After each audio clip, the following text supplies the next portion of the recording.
Welcome to the news and why it matters. It's Stu in for Sarah Gonzalez. Joining me, Glenn Beck. Hello, Stu. Hello, Jeff Fisher. Stu. And Stephen Kent. Good He's back joining us again today. Glenn, top story. This great budget that's not really a budget and not even a continuing resolution. It's just a lot of money. Oh, wow. We didn't even get the continuing resolution on this one. Great. Weird. Jeffy. I have pretty much had enough of the internet outrage of the day. There's every day we get just piled on with what we're supposed to be mad at. And there's a couple today that we're supposed to be mad at that I want to talk about. How will we know that we're alive, though, if we're not angry at How will we know what to be mad at? I don't know. I realize, it's all started with, I guess if it bleeds, it leads, and it just went on into social media that way.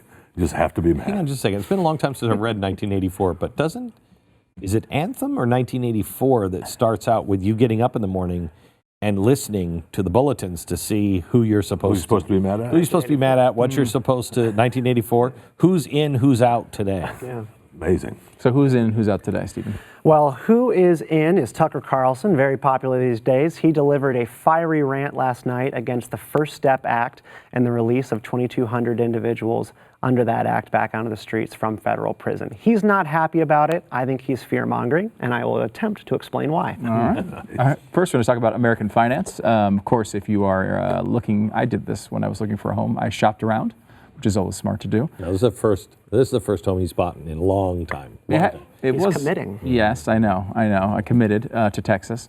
But there is you find the right company to work with. American Finance was a great one, and they had a great offer. They did not entertain my ridiculous mortgage tricks because I was trying to get... He asked for, I don't even remember what it was, but it was insane. And they were, hey, so could you find a loan? Silence. If you could get somebody to give that loan, you might as well go for it. Yeah. We don't think. No, that would be like the Bank of Juan. It was the Bank of Juan. And I did get my legs broken when I was late on a payment. But that's the thing. They do responsible lending, and that's why, of course, they lived through the 2008 crisis. American Finance is a great place to go, and they walk you through all the steps. You don't have to worry about, because it's like jewelry. I always think it's like, you have no idea if the diamond's real or not. It looks like a shiny rock. You have no idea. It could be a cubic zirconium. You need to have someone that you actually trust. American Finance is the place to go.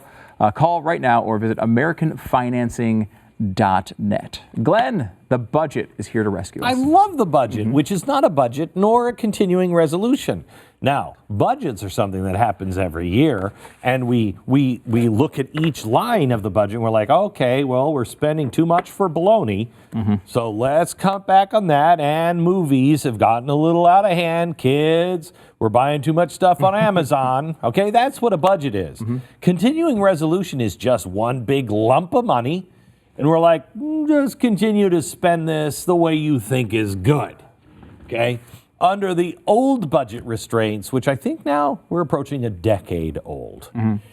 Now, what we have here is a failure to do either of those things.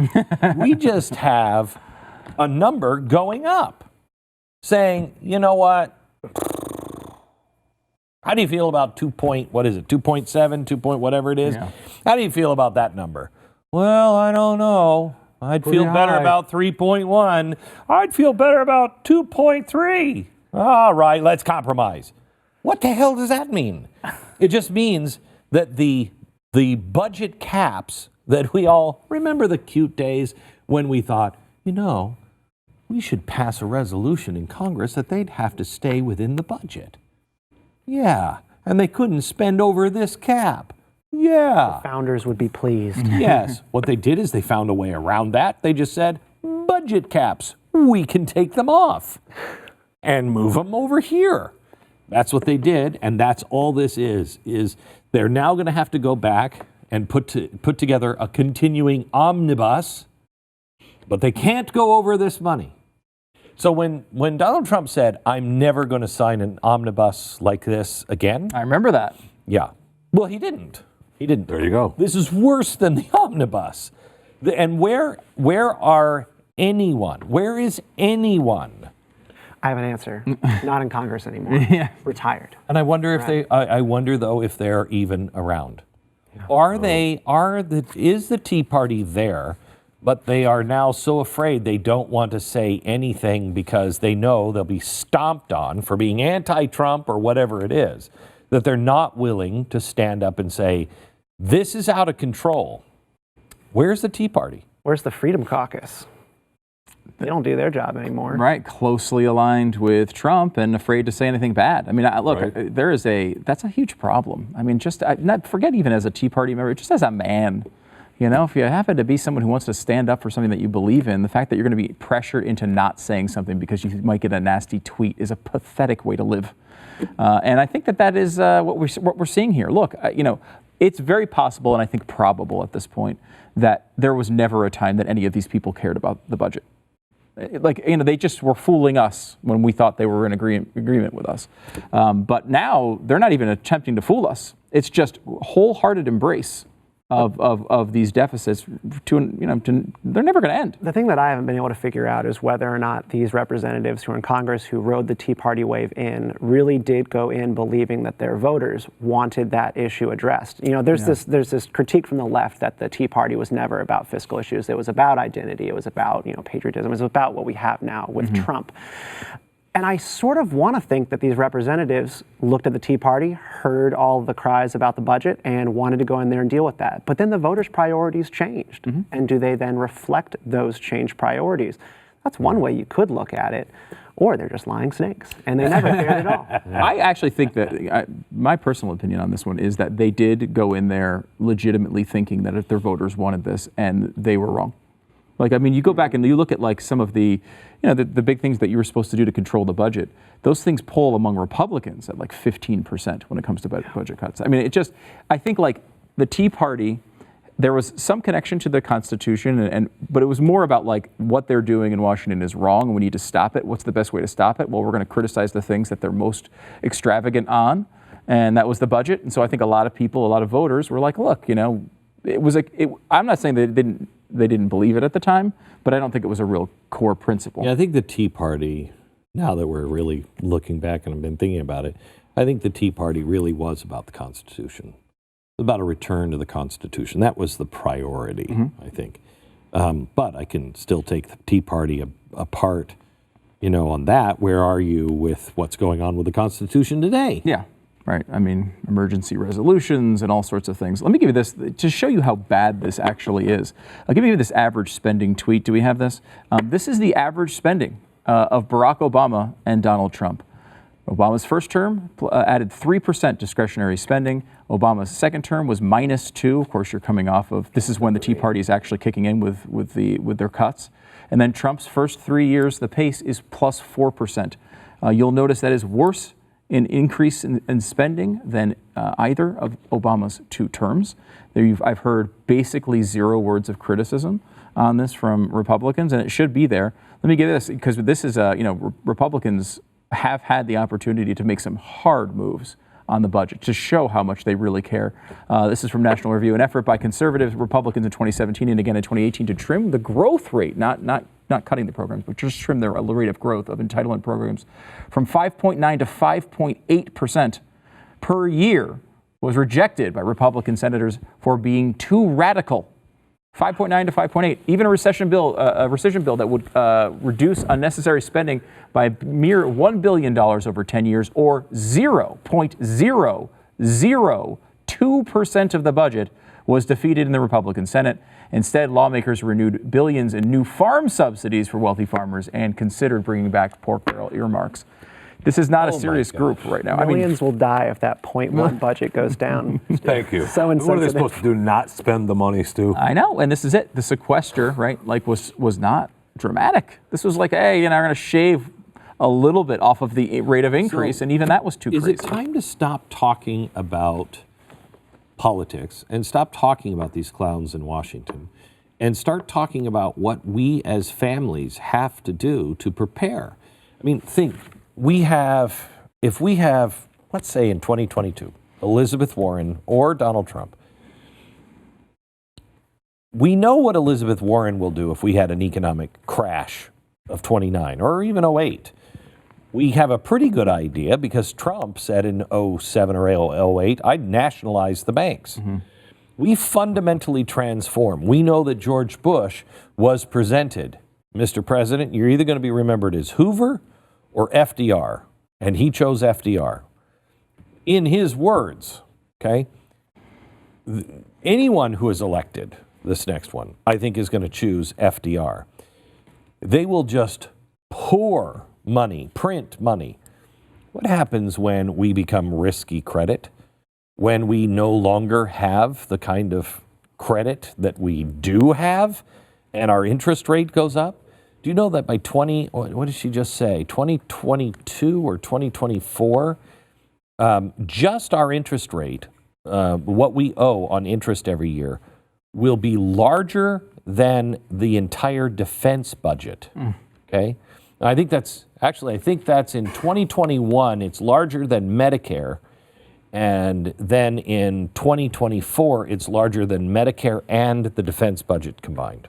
This is why it worries me when we play so much hardball with some of our rivals like China, who holds most of our debt, is I feel like what America has been able to do is spend, and be part of sort of this, globalist economy and work with other countries, make everybody happy, and then they don't really come after us for our debt. But what if we're not making everybody happy anymore? Isn't that where things could go really badly when we're spending, and aggravating everybody across the globe? So look how favorably the world looks on Greece.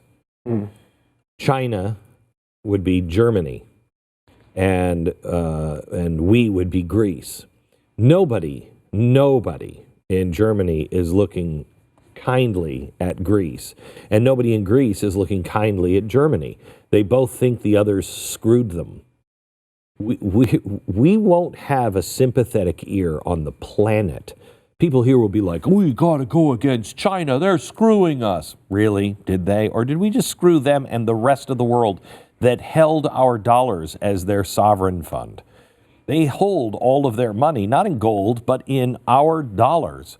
We tube because we keep spending. That affects their economy. Politicians are the same everywhere around the world. When their economy fails because we were pigs, they will all point to the ugly American. We will be the pariah. Yeah, that. Wait.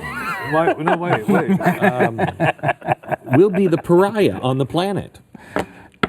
It's scary. It really is. And it doesn't seem like we have much of a plan to deal with it. It just seems like we just keep ignoring it. And, the Democrats have always been there, willing to spend more money, and Republicans were supposedly there to hold their feet to the fire. You see, the only time we've been able to cut any of these budgets was when the Tea Party was there, and they actually did some things and was able to cut a little bit.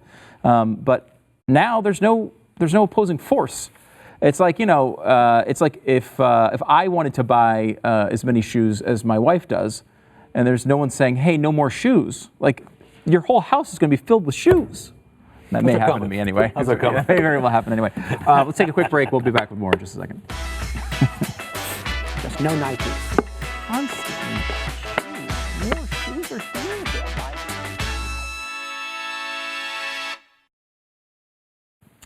All right, over 50 million people in America miss work due to pain. These Americans spend over $2,000 a year on pain relief. And 2/3 of people actually expect to live the rest of their life with some pain. They basically given up. Can you start with the beginning of that? How many miss work? Wait, they miss work for what? For pain? Pain. Oh, 50 million people. I may not be in tomorrow. Even though I have Relief Factor, and Relief Factor can actually help you with your pain a great deal. It has helped me. It has helped many of the people here on the staff. I didn't take it for the longest time because who buys stuff off a TV? That doesn't work. And my Good statement for our network. I know. Oh, crap! I'm selling you this on TV. But the honest thing is that was, I just didn't think it was all natural, and please, it's not going to work for me. My wife made me take it because she was tired of hearing me whining about ow. And so I started taking it. I took it for 3 weeks. I started feeling different. By the time I hit the first month and a half, I'm on it. I don't miss a day on it because it totally changes your life. Relief Factor 3-week quick start is only $19.95. Go to relieffactor.com. It's relieffactor.com. So if you're not angry at the budget, Jeffy's going to try to get you angry about something. You got to be angry today for the internet outrage of the day. There's a couple of them. There's the Macy's plates and there's the Tom Brady jumping off a cliff with his daughter. The first is the Macy's plates. Macy's has a part of their store called The Stories, and they have plates that they thought were kind of fun. You see they have circles on the plates for people to realize if you put that much food on the plate, you're going to be wearing mom jeans, or you're going to be wearing your favorite jeans, or if you use this amount of portion, you'll be wearing your skinny jeans. Now, this is a place that they claim is fun? Yes, that they claim is fun. And they have some with the pasta and the basta, and they have the plates with the outer ring that talks about food comas and foodies. And it was just kind of a joke until Allie Ward, the science correspondent for CBS Series Innovation Nation, caught wind of these and tweeted, "How can I get these plates from Macy's banned in all 50 states?" Now, my response to that would have been, by Macy's, but Macy's didn't feel that way.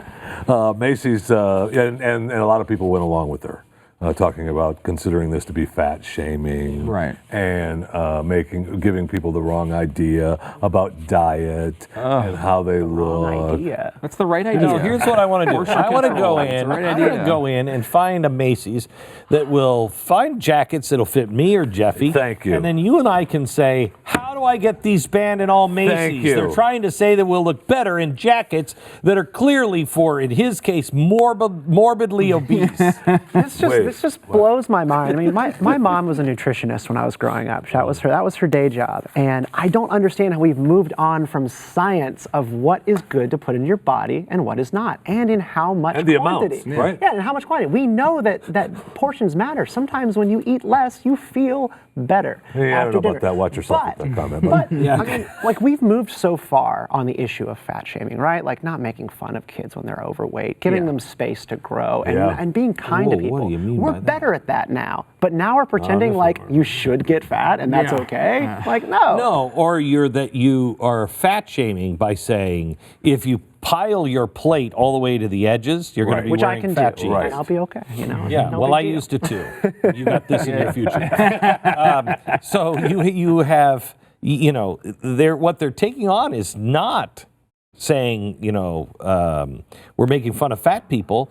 They're trying to make you forget the science that if you eat all of that, you're going to be fat. That's not helpful for fat people or skinny people or any people. I mean, I know this is the internet outrage of the day, but is there a possibility she was kind of joking? No.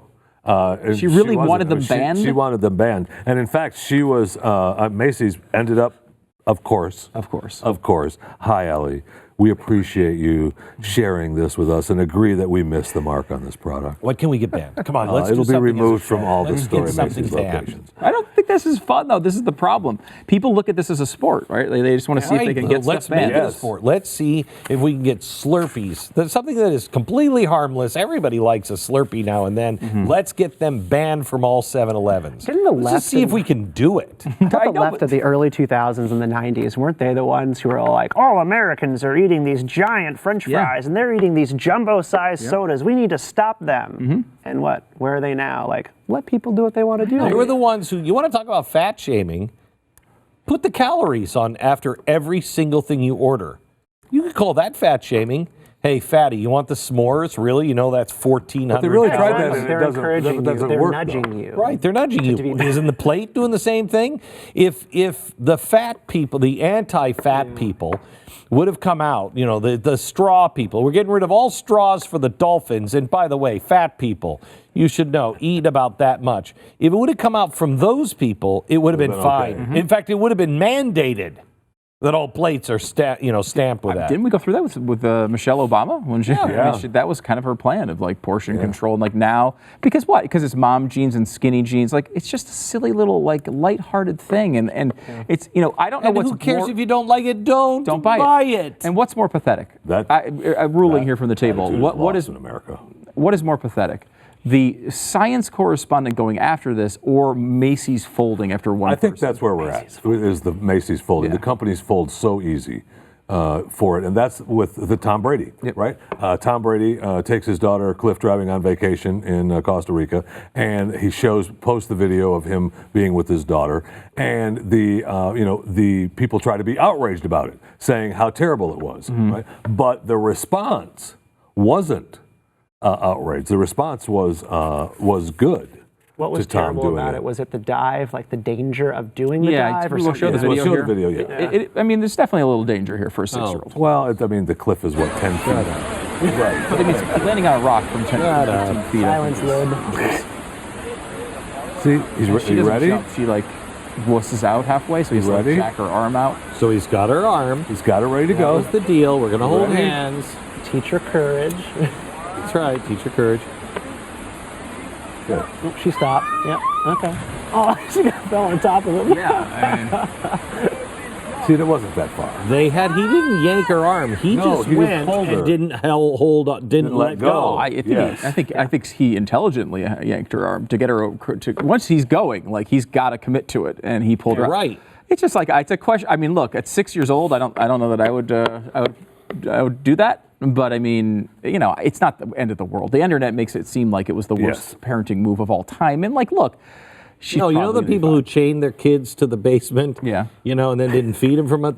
That's a bad parent. That was bad a parenting. really bad parent. Let's be clear on that. Okay. I don't Yes. think this is bad parenting. And look, some of the responses were, my dad pushed me down the street on my bicycle to teach me how to ride. We went straight into the curb and flew into the street. Couldn't get me off my bicycles as a kid, right?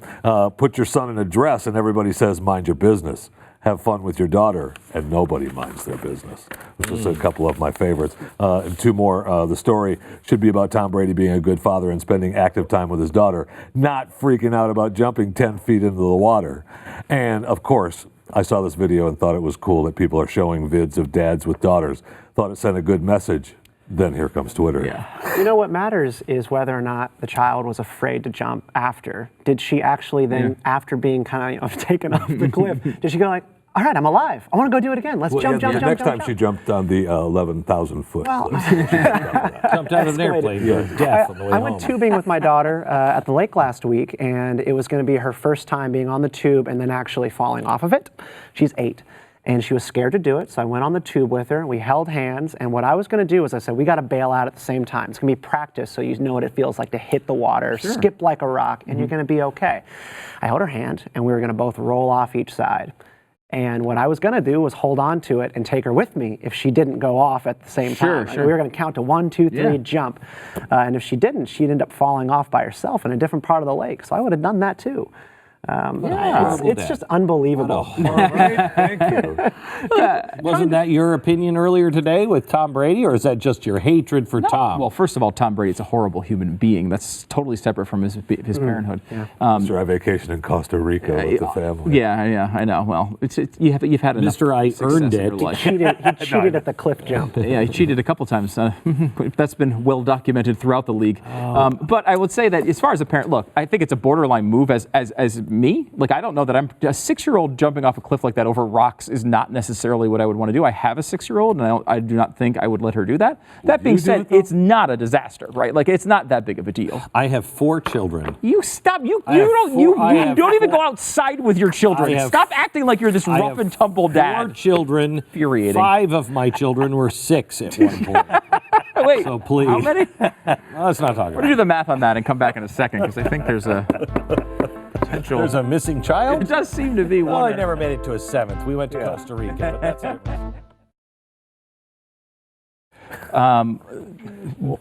There are really bad decision makers here at the Blaze, and they have decided to get rid of this show for tomorrow for some little special with a weirdo talking about another weirdo. Glenn Beck presents the Elon Omar special tomorrow. Ilana Mar. Bum, ba, da, da, dum. Tomorrow, Ilana Mar. Bum, ba, dum, bum. Like you've never seen her before. We're trying to explain because people are like, I can't believe that's true, and that's too confusing. So we're going to explain to you where Ilana Mar came from, how she got here, how her family got here. Did she marry her brother? Is that possibly true? What happened to her first husband, who's now her current husband, when she divorced but didn't divorce her husband to marry another guy? What's up with that? What's Sounds up with her IRS? What's up with her IRS stuff? All tomorrow at 5 o'clock, an hour special.